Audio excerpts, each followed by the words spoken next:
You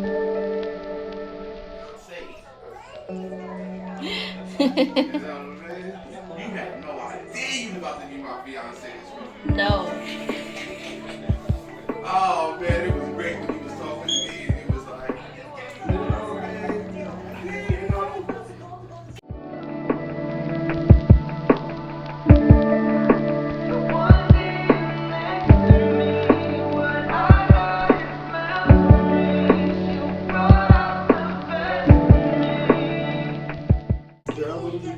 This is where it happened. That's where she said yes.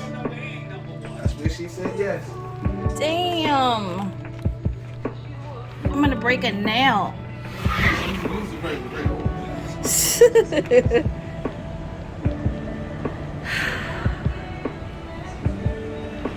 Just like Miami, the perfect kiss between East Coasters, New Yorkers who come down for warm weather, and Caribbean water.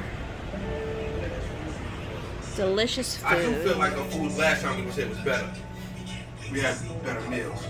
Not better food, but better meals. We picked better places. You know what I'm saying? Yeah, we didn't hit any of the touristy spots. That tower that we had last time was immaculate. Joe's Stone Crab was fire. We also went in season. Yeah, but we ain't know. I know.